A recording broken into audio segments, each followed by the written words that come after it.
You're listening to TBR Radio Presents, the Dixie Heritage Hour, with your host, the Director of Dixie Heritage, Dr. Ed DeVries. It's been a little while since we have done a video show, but we're doing one today. So those of you who are online, streaming the TBR Radio Presents, the Dixie Heritage Hour, you're able to watch the broadcast this week, so I hope that you enjoy that.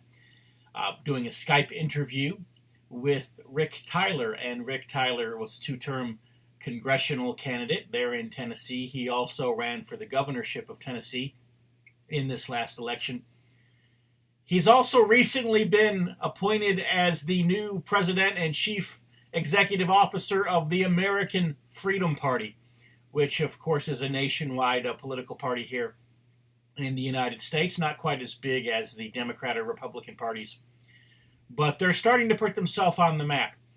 And so we're going to have a conversation with Rick for the next hour, and hope you will stay tuned.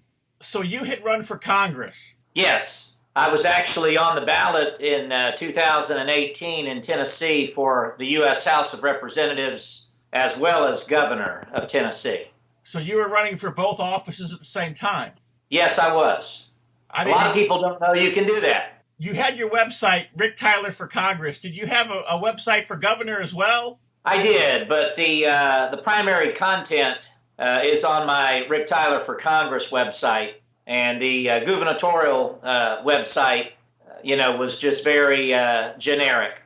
Unfortunately, I wasn't able to, raise a lot of money, which obviously money is the lifeblood of successful political campaigns.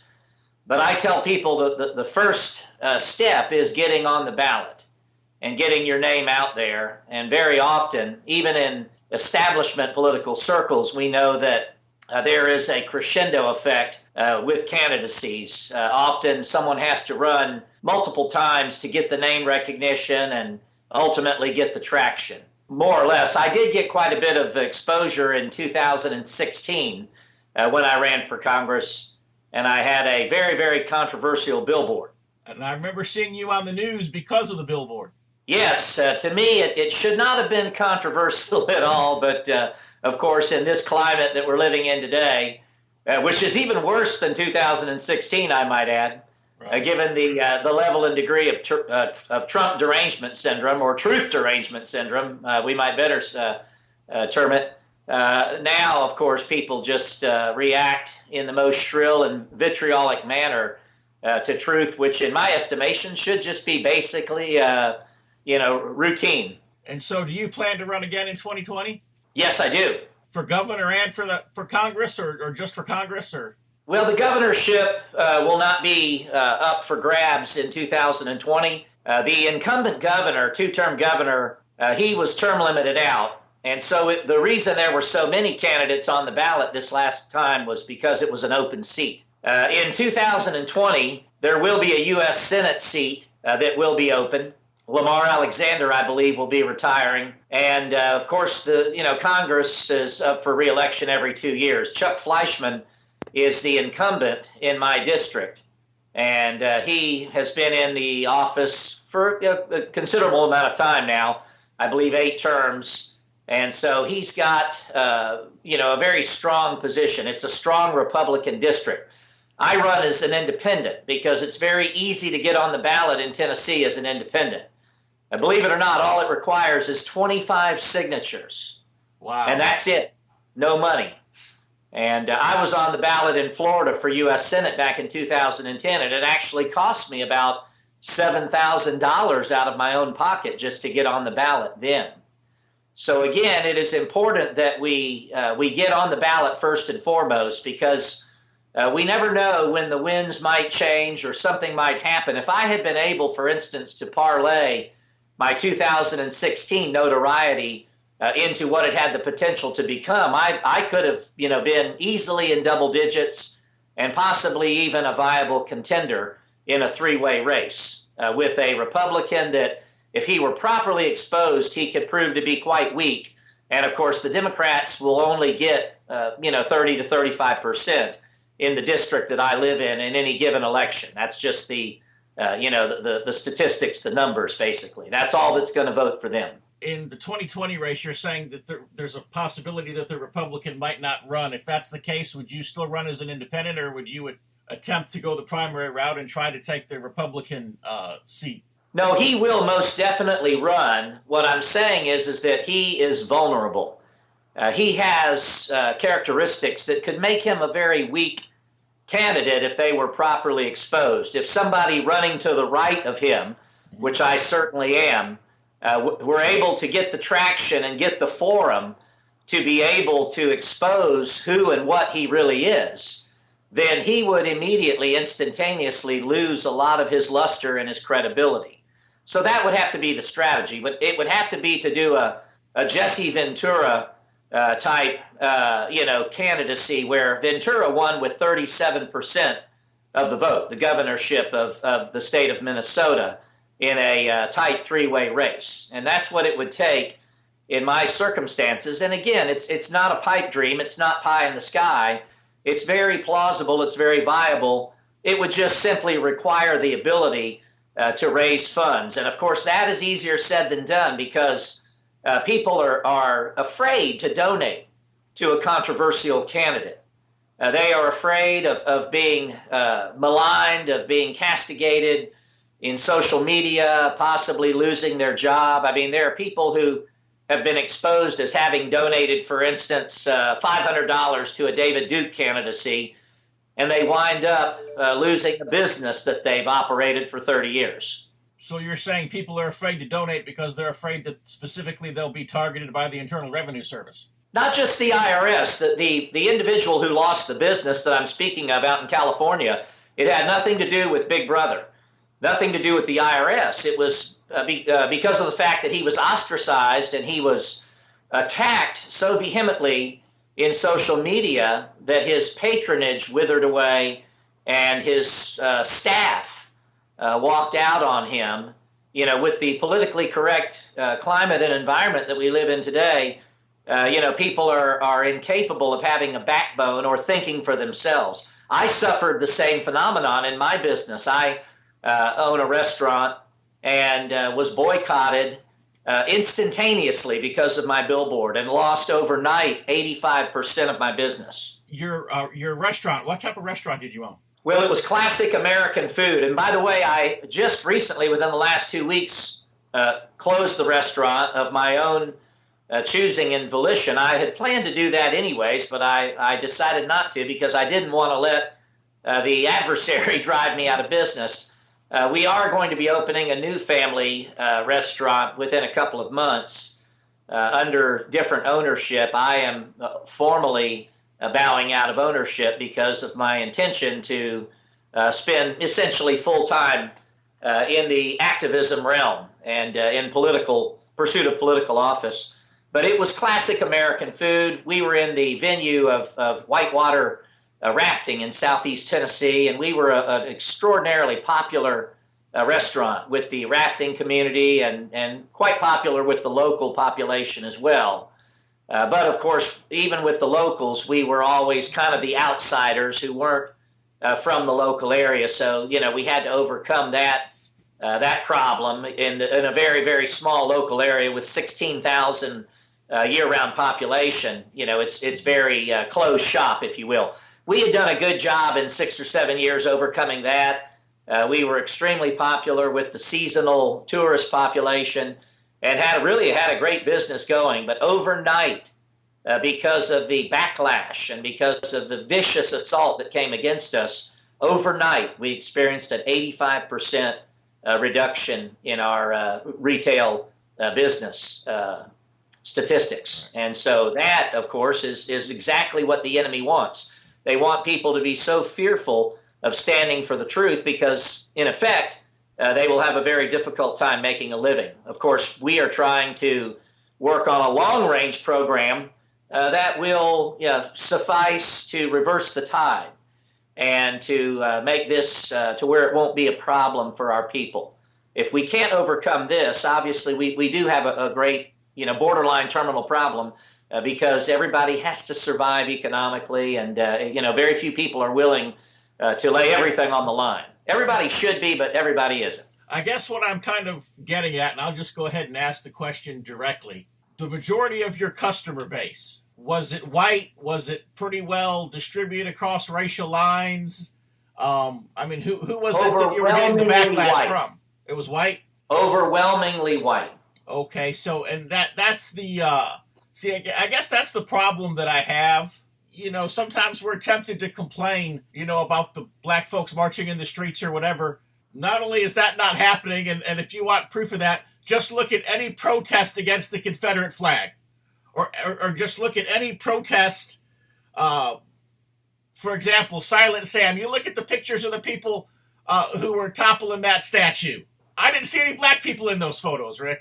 You know, we're worried about the black folks and the Hispanic folks and whatever attacking our culture. It's the liberals and our own children who are doing it, Rick. You're 100% correct, and in my case, it was very, very much what you're describing, because the rafting subculture, we're talking whitewater rafting, right. Big business, 500,000 people go down the river that we are immediately situated by.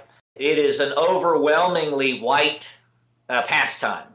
Very few non-whites go rafting. Some do, but percentage-wise, you know, easily 95% of the clientele and the people that work in the industry, 99% of them are white.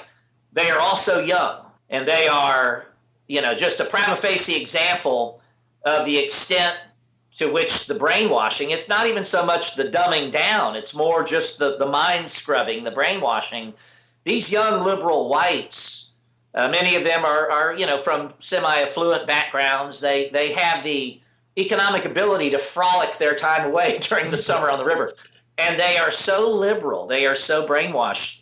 I mean, some of them were so passionate in their hostility toward and their opposition toward me. Another thing, on the day before the election in 2016, and by the way, my billboard only stayed up for 10 hours, and the wife of the owner of the property that the billboard was rented on hired somebody to come out at 1 a.m. and take it down. But in 10 hours, it went viral. And I got interrupt you, but wouldn't that be a breach of contract, an actionable breach of contract against whoever she rented the property to for the billboard? Because once she rents the property, she kind of loses control over it. Well, I do have a slam dunk. By the way, my statute of limitations for a civil suit is 4 years. I have a slam dunk on breach of contract. What is not a slam dunk is damages. And I contend that the damages that I sustained from this billboard, this contract being breached and the billboard being taken down would clearly be in the millions of dollars. Being able to lay that out definitively is the challenge. I still have... Well, how do you monetize the loss of an election, which I guess is a possible consequence as well, so... Sure, and these, of course, are the problem. They're intangibles. But what I was going to say is the day before the election, I put my same billboard on wheels on a large flatbed trailer, and I parked it on the roadside in Cleveland, Tennessee, which is, you know, right in the heart of my district, in front of the local daily newspaper, which, of course, had slandered me, you know, in a very sinister way on numerous occasions during the campaign. And so I pulled up in front of the newspaper, much to their chagrin and dismay, and they were outraged, but they very quickly found out that they couldn't do anything about it. The police told them that I had every right in the world to be there, that it was First Amendment. But I was descended upon over the ensuing 5 or 6 hours by literally hundreds, primarily white young people from the local nearby supposedly Christian college called Lee University in Cleveland, Tennessee. That's the Church of God college, correct? Yes. And these young, white, liberal, so-called Christians, they were out there in massive force and opposition, protesting me and the dozen or so people that were with me holding up placards and signs and my gigantic billboard. And so for the next literally 5 or 6 hours, I was engaged in a nonstop, spirited debate with, at times, 5 and 6 of them at a time. All of this, you know, was captured on video by different people who were videoing it. Certain professors even notified their students that they would get extra credit if they went out and played journalist. And it turned into a huge free-for-all on the roadside. Many of them had makeshift signs against me, but people passing by got the impression that this was a massive throng of people supporting my message.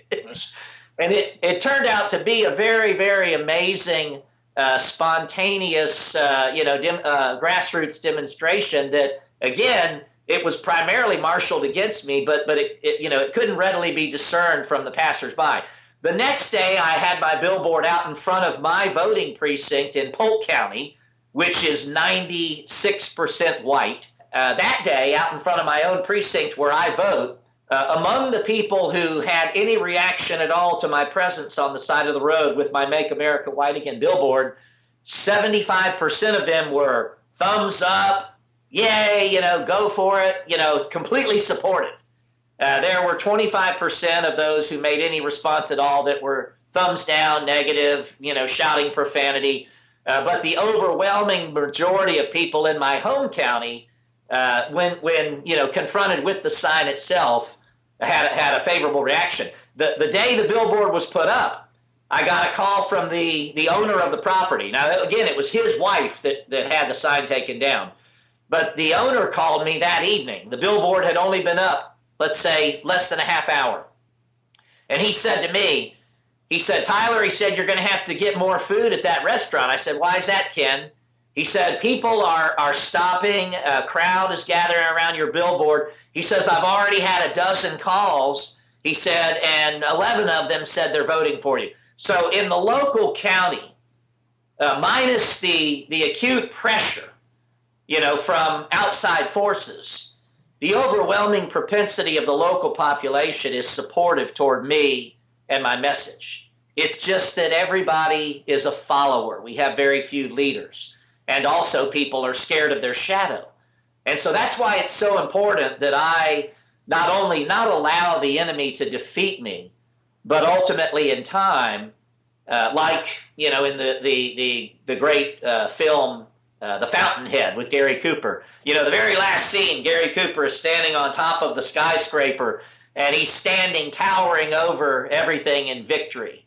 And that has to be the final chapter of our book in everything that we do. And I believe it will be. And of course, I have the added benefit of being just a fire-breathing believer in the gospel of Jesus Christ and a true biblicist, a true believer in the Word of God. And I know that the Scripture says that no weapon that is formed against me will prosper. You had mentioned the Lee College students. Of course, the Church of God is a Pentecostal, you would presume, very conservative, old-fashioned type denomination, but I'm going to guess that maybe it's not anymore, that maybe, I guess, perceptions are often based on things that have long ago passed. And so, just, I guess, to kind of give a little bit of history on that, that campus used to be Bob Jones University back in the day before World War II as well. And by the way, Bob Jones University is another place where you would think that a conservative Christian running for public office would be welcome, but he's not.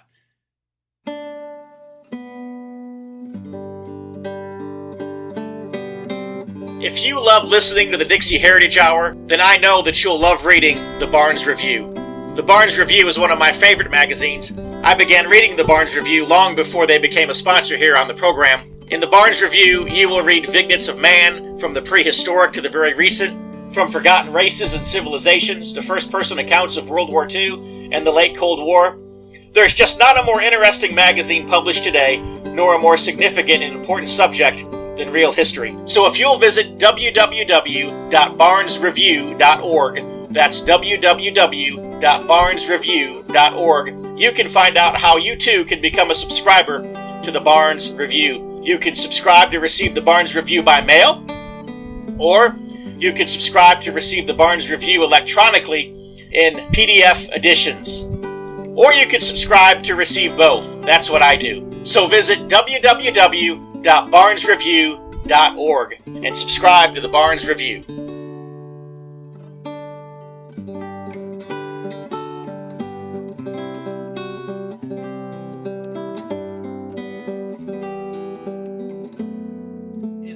is running again in 2018. Why didn't you bring the billboard back? Why did you choose to go a different? Well, the billboard is the gift that keeps on giving. It has given me name recognition. And in 2018, there were factors and circumstances extant in my own, situation that I am dealing with in terms of laying the groundwork, for down the road type endeavors, especially 2020. And it just seemed to me at the time to be more tactically appropriate to be on the ballot, to make my presence known, to make sure that everybody knew that not only had Rick Tyler not gone away and ridden off into the sunset, but now was actually on the ballot for governor too. But I was working, as I am right now, very diligently and dutifully towards laying the groundwork for the next most meaningful installment of our crusade, if you will. And 2020 certainly is what I'm talking about. Not only will I be running for Congress in 2020, but also I am hoping to be the standard bearer for the political party, which I am the CEO of, called the American Freedom Party. That was going to be my next question: is why was the CEO of the American Freedom Party running as an independent? So I'll go ahead and let you. The laws in the states of this union are very overall they're very inhospitable to alternative parties. It's a duopoly.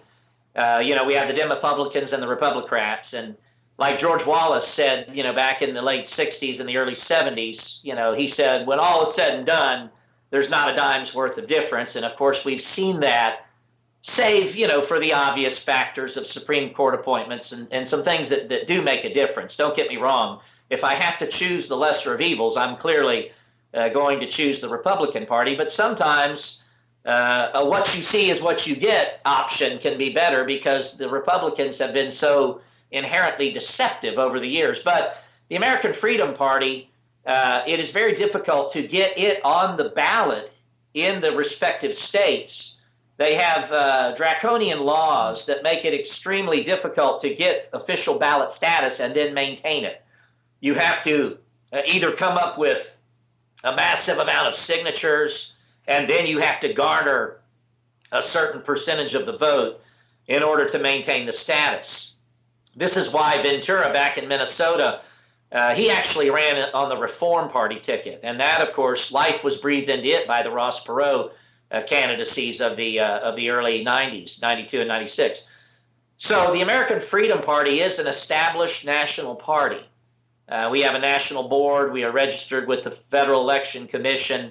And there are certain benefits that accrue to being a formally established party. Our objective is to have ballot status nationwide, but it is a very formidable undertaking. And if one runs as an independent and openly identifies with the American Freedom Party, this is part of the process whereby we introduce people to the fact that there is an alternative party, and one that, unlike the Libertarians or the Green Party or the Constitution Party, one that is willing to deal with the real meat and potatoes, hardcore truth issues that the fate of the republic hinges upon.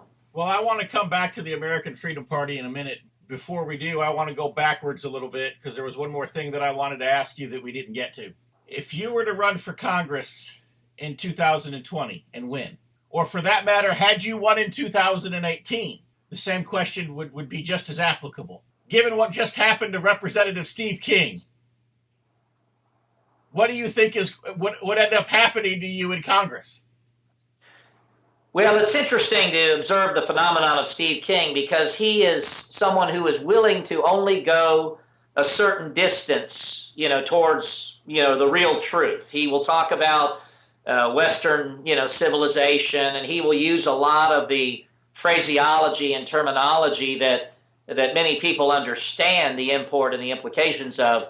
But when confronted with the charge of being a racist, Steve King does what all of his fellow travelers do. He will bob and weave, and he will backpedal, and he will, issue disclaimers, and he will, try to convince the world that he's not a quote unquote racist. And of course, that is the absolute wrong approach to take. Someone like myself would be, and don't get me wrong, I like Steve King. I just posted an article on my website recently very favorably toward him. But the thing with me would be just an unabashed, upfront, in-your-face, not acceptance of the label racist, but forcing the enemy to define their terminology, forcing them to put a definition on racism so that I can answer either in the affirmative or negative whether or not I am what they are accusing me of. And of course, we know the semantic game that they play by calling somebody a white supremacist or a racist. Now, I have answers for all of this. I'm working on a manuscript, which I hope to get published by this summer, entitled White Exceptionalism. I'm a white exceptionalist. I don't believe I am what they consider to be a racist, which, of course, their definition of racist, if you can ever get them to render it, is someone who just arbitrarily and summarily dislikes or even hates people because of their ethnicity, because of their skin color. And obviously, very few people that I associate with would meet that description, and I certainly don't. The only people that I say that I hate with a biblical hatred are the outright avowed cutthroat enemies of my Savior, Jesus Christ. And like the psalmist David said, I hate them with a perfect hatred. Like the scripture says, be angry and sin not. But at any rate, I'm not a racist by the definition of this modern era. And of course, I have never been able to get any of them to even give me a definition. The closest I came was in an interview with Alan Colmes, where I challenged him to give me a definition of racism, and he wound up just completely, stepping in the trap, because the definition that he tried to give was so easily picked apart and dissected that it set the tone for the remainder of the interview and put him off balance. So we have to think on our feet. Steve King, unfortunately, is beholden to a financial and monetary support base for his reelection, and he can only go so far into the truth. And he has gotten to the point where I believe probably in the next election, I doubt that he will be able to prevail, because he almost lost this last election, and that was before this most recent debacle where he has been stripped of his committee assignments. But if I went to Congress, it would be something that would make, for instance, on the left, the arrival of the freshman New York Congresswoman, the young lady that is an avowed socialist, it would make her arrival on the scene pale by comparison. If Rick Tyler arrived in Washington, D.C., it would be a three-ring circus like the world has never seen. And I would, believe you me, not only know how to, but I would be willing to maximize that situation and basically turn the town upside down. And that's what we would do. Now, again, it's all a hypothetical, and it's predicated on, the potentiality or possibility of extraordinarily miraculous circumstances transpiring. But with God, all things are possible. It could happen. So the political construct of Tennessee, there are some states where it's very predominant. For example, in Illinois, Chicago votes and the entire rest of the state votes, and the entire rest of the state is irrelevant because Chicago's vote is the election. In New York State, New York City practically has that distinction as well. California, obviously, most, I would say, rural Californians who don't live in the major cities, at least, are pretty much like the people in the rest of the country. But San Francisco and Los Angeles turn all of their elections. Even in Georgia, though it's not to the extreme that it is in other places, but Atlanta, to a large degree, determines the outcome of elections in Georgia. And of course, we all know what a mess Atlanta is.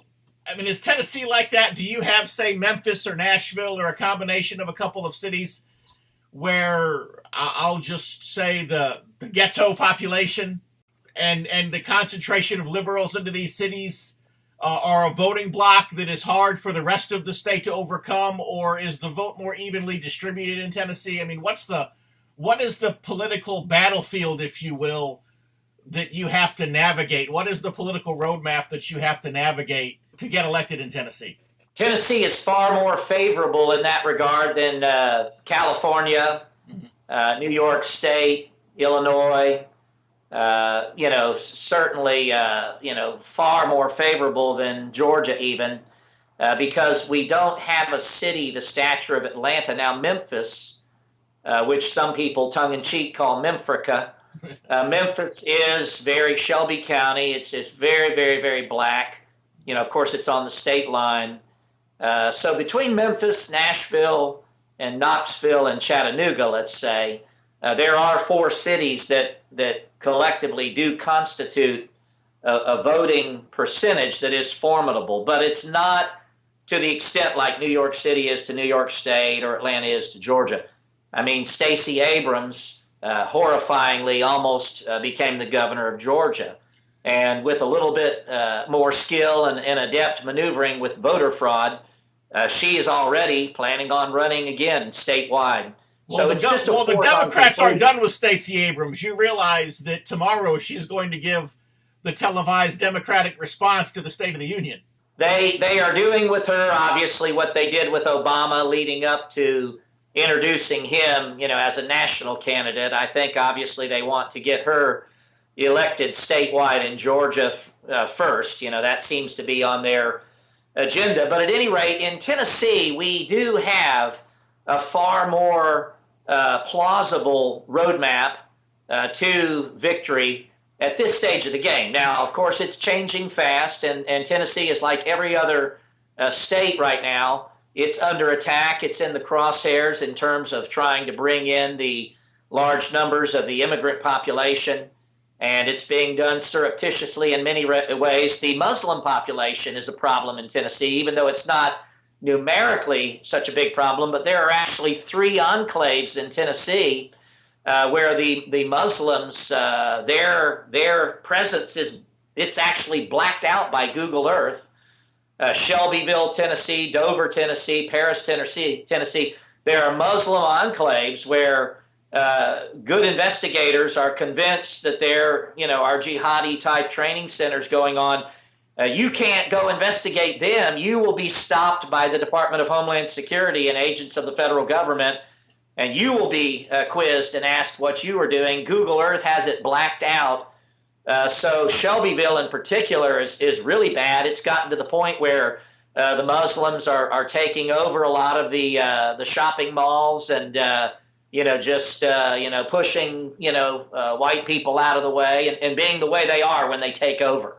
It's not a Dearborn, Michigan yet, but it's headed that way. So we have an interesting mix of things going on in Tennessee, but percentage-wise, Tennessee is among southern states. It has the largest white population percentage still to this day, and certain districts like mine, overwhelmingly white.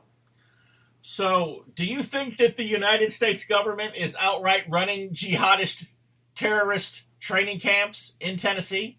And that's why the Homeland Security are basically protecting them?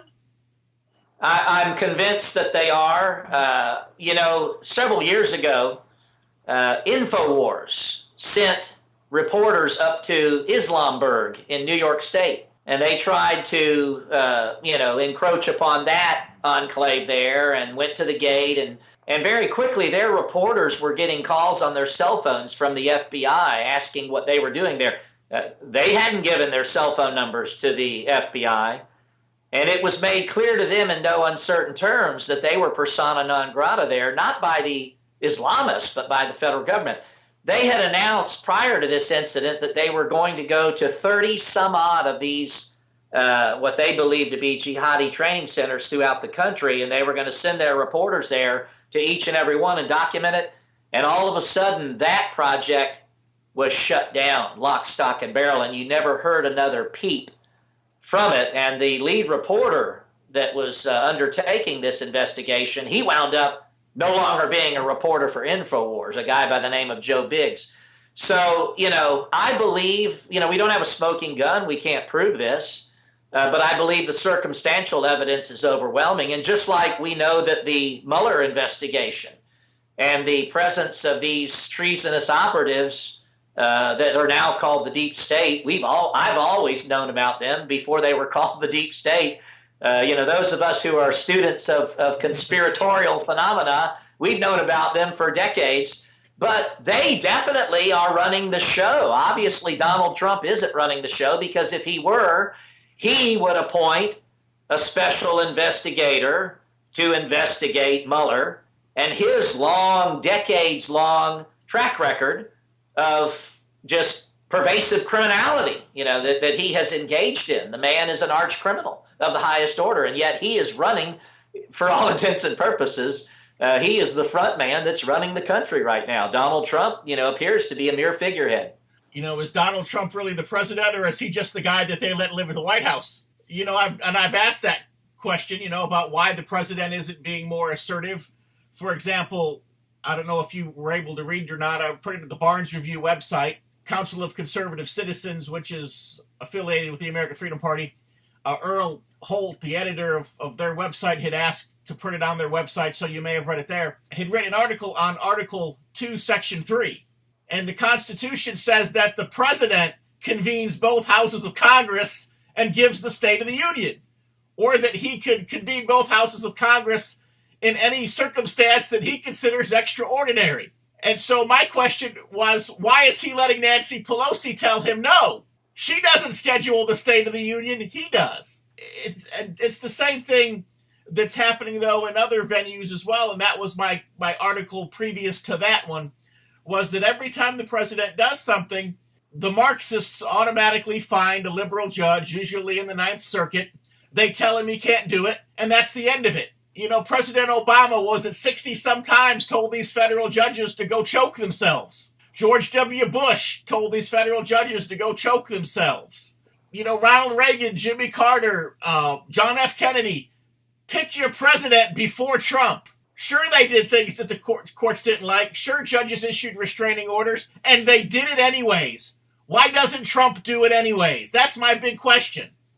Well, we know there is a double standard. Obviously, Trump, in that he has gotten closer to hardcore truth than any of his predecessors. He's immediately subjected to a double standard. But I believe what we're obviously seeing here is just the bare bones reality. One of the telling signs early on was when Trump let one of his closest confidants, long-term individuals that he had, basically this guy was his security man, his security chief, for lack of a better term. That wasn't his official title. But Trump let him go. And I believe that the only way that Trump could have really been president would have been to have had his own hand-picked Secret Service, if you will, his own cadre, inner circle of bodyguards and individuals who would set up a perimeter of protection around him, because otherwise he has to know. The man is very highly intelligent. He's very adept in the ways of the world, and he has to know that his life could very easily be taken. He is basically a captive president. And yes, it is so clear, it is so obvious that in the case like what you cited there, the clear-cut, unambiguous constitutional provision relative to his ability to convene the Congress and the Senate, it was just a remarkable demonstration of his impotency to have to bow to and yield to Pelosi stepping forward. Extra, read all about it. If you're like me, and I'll bet you are because you're listening to the Dixie Heritage Hour, you like to be on the cutting edge of honest news and accurate information. If you're ever dissatisfied with your subscription to the American Free Press, their guarantee is that you just drop them an email and they will gladly refund the unused portion of your subscription. So what are you waiting for? Visit www.americanfreepress.net. Once again, www.americanfreepress.net. Extra, read all about it. The Citizens Informer is a fantastic publication that's published with regularity by the Council of Conservative Citizens. We have only forged the alliance that we now have, the American Freedom Party and the Council of Conservative Citizens, within the last year. And we co-sponsored an event at the Montgomery Bell State Park last June, a conference, and we have another one June 28th through 30th upcoming. And we're going to have an extraordinarily powerful lineup of speakers, and we're going to put on an event that's going to drive the enemy up the wall. And, of course, ramping up to that, we're going to have just, a tremendous amount of publicity. And meeting at the state park, Antifa can't get anywhere near us. The radical revolutionary leftist protesters are completely held at bay by the law enforcement of the state park, and it's a beautiful, scenic, just a fantastic facility. So that's June 28th through the 30th. Earl Holt will be speaking at that, the president of the Council of Conservative Citizens, along with David Duke, Richard Spencer, Dr. Michael Hill of the League of the South, Tom Sunick, former Professor Kevin McDonald. So we've got just an all-star lineup. Simon Roche of South Africa, who's a leading voice for the white minority in South Africa. So we've got this great event. And you see, if we don't hammer away what you just so articulately spoke of, what the president's real power is, and what has been reprinted on the Council of Conservative Citizens website, thanks to your authorship and promulgating these great pieces of journalism. If we don't get this information out, nobody will.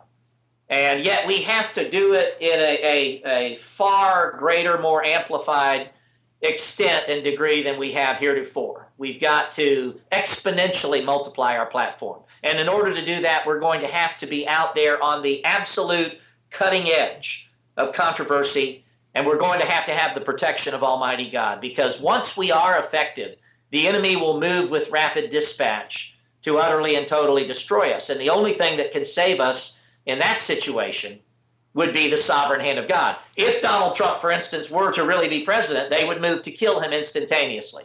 And he could only be saved and preserved by the protective and sovereign hand of God. And a man has to be willing to lay it all on the line, a la what many of our founding fathers did, in the 1776 era, and really, lay his life on the line and trust, exclusively in the power of Almighty God for his survival, like the story of the bulletproof George Washington, how he survived, in this onslaught during the French and Indian War when, in the aftermath, he realized that he should have been dead, scores of times over. The North Carolina Heritage Political Action Committee was organized by concerned citizens of North Carolina in 2015 in response to the increased attacks on North Carolina's history and heritage. The North Carolina Heritage PAC supports state and local candidates for public office who pledge and show their support for the protection of Confederate memorials and the preservation of all of North Carolina's history. We all know that Confederate memorials and symbols are the easy targets, and that the end game of our leftist enemies is to erase and rewrite all of history, from the colonies to the War on Terror. If we fight them for our state's rich Confederate history and heritage, we may be able to stop them from their mission of total destruction. Join the North Carolina Heritage PAC now by visiting ncheritagepac.org. Once again, that is www.ncheritagepac.org. And help us on the front lines of North Carolina politics. The mission statement of North Carolina Heritage PAC is that the North Carolina Heritage PAC was created with the purpose of supporting diverse efforts to defend and preserve the heritage, traditions, monuments, cemeteries, flags, emblems, and other legacies of North Carolina history against those efforts to remove, deface, legislate against, alter, and otherwise corrupt or pervert their meaning, history, presentation, and standing in our state. Once again, www.ncheritagepac.org. One other thing I was hoping to chat with you about. Were you familiar with a party called the South Carolina Secessionist Party? Not by any direct affiliation, but I am familiar with it by name. Okay. Well, the leader of the South Carolina Secessionist Party has basically thrown in the towel, and we'll be reporting that in this Friday's Dixie Heritage newsletter. But James Bessinger, the chairman, the president of the South Carolina Secessionist Party, he's basically in the process right now. He's taking down the party's website, Facebook pages, notifying the lawyers in some lawsuits against them that the party's political or legal entity is in the process of dissolving, so they no longer have anybody to sue. Of course, my personal opinion is now they're just going to turn around and sue him personally, and he's going to lose his shirt, but I won't go into depth on that here. But the South Carolina Secessionist Party is going away, and the reason why is because its founder and its president has basically abandoned the cause. He no longer wants to be an advocate. He's decided that all of us Confederates are all just a bunch of homophobic racists. Of course, he himself is a sodomite, and he's also a pagan, neo-pagan, whatever that is. That's how he describes himself. But he said that all of the Confederate people are basically homophobic, racist, Christians who hate homosexuals and who hate pagans and who hate anything that's not white and Christian. And so he no longer wants to be a part of the movement anymore. Honestly, I don't know that paganism or sodomy are compatible with the morals and the culture and the character of our ancestors, and so he probably does need to move along. I was kind of kicking around the idea of possibly starting a Southern political party.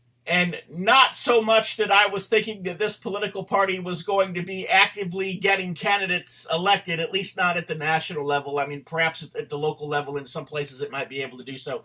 I guess maybe you could call it a platform party, call it an ideological party, bush-shaking party. I don't know. Just something to go out there and rattle the bushes a little bit, be a voice, if you will, be a John the Baptist party, the voice of one crying in the wilderness.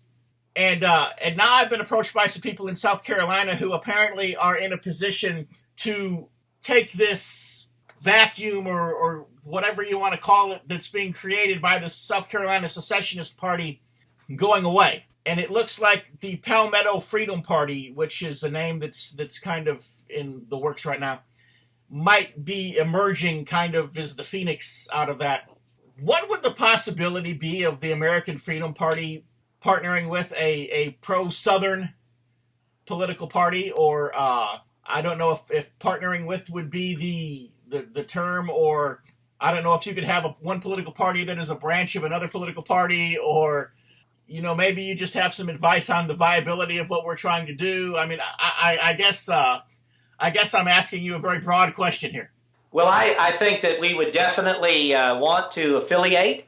Or any other strategy or method that might be deemed most viable and appropriate by your fellow associates there in the Palmetto State in South Carolina. But clearly, obviously, it would be in both of our best interests to do what you're talking about doing and have a strong working relationship or affiliation, if not outright formal connection. And there are different angles and avenues that could be pursued along such lines. But I would strongly advise that you do something to fill that vacuum, because having the operational configuration or structure of an established and organized party, even if it's only a handful of people at its outset, it's kind of like, not having a 501c3 government-approved church, but having an ecclesiastical assembly. It is something that gives us strength. It gives us a power and a resiliency that we don't otherwise have as we stand alone as individuals. And the ability to organize along political lines is a very sacred, very vital, pivotal, foundational right that we have. And if you don't exercise rights like muscles, they atrophy and we lose them. So it's a blessing that isn't even in disguise, if you ask me, that this character who's a sodomite and a pagan is bowing out. My hat's off to him for whatever good he has done. But you're 100% correct. Sodomy and paganism are not ultimately compatible with a winning formula and a winning strategy, and with the genuine historicity of our people and what has made us great throughout the generations and throughout the centuries. So it is better that he go the way of the dinosaur, so to speak, and and ride off into the sunset, so that people who are more able and qualified to carry this mantle forward, such as yourself and those maybe closely associated with you, can undertake that mission. And again, I'm excited because South Carolina, obviously is one of the key critical states. I used to live in Rock Hill, South Carolina myself many years ago, and loved the state and did some traveling around, and love the coast and just love the state of South Carolina. So I hope that y'all decide to put this idea into action, and we'll do anything and everything we can to interface, affiliate with, do whatever we can to work together. And hopefully there's a point man that can step forward and take the baton and build on what this gentleman did. These publicity type actions are very, very important. They're very valuable, but of course, in and of themselves, they don't really ultimately do us any good if we don't lay out an infrastructure. Secession is the only answer, but realistically, getting a whole state to secede is a very tough nut to crack. We're going to have to start on a smaller geographic type basis than that, and we're going to have our own version of Orania, in South Africa. But unlike Orania, which is limited in terms of its ability to grow and expand, we will have to have a model that will, let's say, for instance, hypothetically, if we take a county, if we by numbers and by the electoral process, if we take over a county, we will have to have the ability to then allow what we're doing to spread to the adjacent counties, and it could very quickly have the prairie fire effect. That's the only way that we're going to successfully embark upon a secessionist agenda or blueprint for action. But without that, again, we really don't have any hope, because the enemy has seen to it that all of the areas of strength for the white race are being systematically eroded to the point where very soon there will be no hope of a homeland for our people. And of course, it's all by design. Even in my county, which is close to 100% white, through the federal funding of low-income housing, they are preparing to mandate the influx of non-whites in order for the funding to be received. And that's the way they always work. They use the Judas Iscariot, the 30 pieces of silver, and they buy off the traitors within our own racial family. And that's where we have to have the apparatus intact, the watchdog apparatus, and the ability to put the fear of God into our wayward kinsmen who are so readily selling our birthright and being the Trojan horse, surrendering to our ideological adversaries and those who are more than our ideological adversaries, who have made it plain in no uncertain terms that they want to commit genocide against us. So it's getting down to where the rubber meets the road. It's getting down to the nitty-gritty. And we're going to have to take action in an expedited fashion if we are going to have any meaningful hope of staving off what is otherwise going to be a very perilous, inevitable consequence that we are facing. Well, your website, Rick Tyler for Congress, is that the one you want to put out there, or do you have another website that you want to call all of our attention to? Well, the Rick Tyler for Congress, certainly the American Freedom Party website. American Third Position was the original name of the American Freedom Party, so the website is listed under that as well as American Freedom Party. The Council of Conservative Citizens website, all of these websites will give the reader, the person that checks them out, a ton of information, a tremendous, for those who are neophytes and novices and greenhorns, it'll bring people up to speed very, very quickly.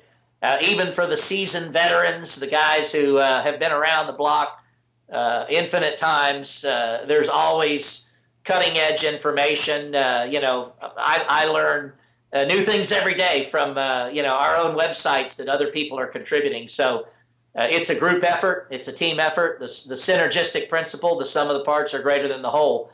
And we're having a leadership summit in March at the Montgomery Bell in near Nashville, Tennessee. And I'm going to be laying out to a select group of leadership individuals what I'm calling is a 7-point plan for victory. And I myself have been involved in activism for 40 years.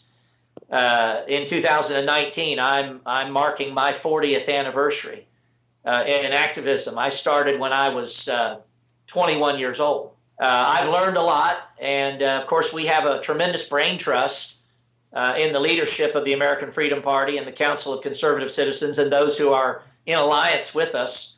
And we welcome others who want to get involved and work with us. But again, it's going to be the weekend of March the 8th, 9th, and 10th at the Montgomery Bell in Nashville, a leadership summit. And coming out of that, we're going to have a multi-pronged, multifaceted agenda that we're going to roll out. Many very, very commendable efforts in the past. Hopefully we can learn from the mistakes of many of our predecessors. I myself have been involved in efforts that have fizzled towards establishing Christian covenant communities and things of this nature. And hopefully we can put the pieces of the puzzle together sufficiently now, because the time is definitely ticking down. And we have to make haste. The king's business requires haste, as the scripture says, and we want to do everything we can as quickly as we can. Well, I appreciate you being our guest today, Rick. God bless you, Ed. It's been a real privilege, and look forward to talking to you again soon, hopefully. All right, yes, sir. All right, bye. Okay, bye-bye now. And that was our interview with Rick Tyler, the Chief Executive Officer of the American Freedom Party. Was glad to be able to get Rick on the record there toward the end of the interview to state that he would support and be able to assist in the formation of a Southern political party. And that is definitely something that we want to look at the possibility of doing in the days, the weeks, and the months ahead. Hopefully have it in place prior to the 2020 election cycle really kicking into full gear. Would like to encourage you to go to his website, Rick Tyler for Congress. I think that when you get there, I think you're going to find there's a lot of interesting stuff there, and you'll really get to know Rick a little bit better by visiting his website. I'd also like to encourage you to go to the TBR website, TBR, of course, being the TBR and TBR Radio Presents. And that is barnesreview.org. And go to the TBR website and click the blog link there, and you'll find the link to the article that I had referenced there, where I had written. It's titled Article 2, Section 3, talking, of course, about the president's authority in the matter of the State of the Union, and basically how he can rein in this Marxist, Democrat-controlled House of Representatives if he wants to. The constitutional authority is there for him to do it, and he can take the reins right from Nancy Pelosi. It's just a question of whether or not he's going to exercise that prerogative or not. But I believe you'll enjoy reading that article, and I would like to call your attention to it. I'd also like to call your attention to my website, www.dixieheritage.net. When you go to dixieheritage.net, you'll be able to sign up for our free weekly Dixie Heritage email newsletter. And every week we'll send you the news and information of everything that's going on across the Southland. And no cost, no obligation. All you have to do is give us your email address. And when you do, we'll also sign you up to receive a free copy of my book, The Truth About the Confederate Battle Flag. And I know that that is going to be a great resource for you as well.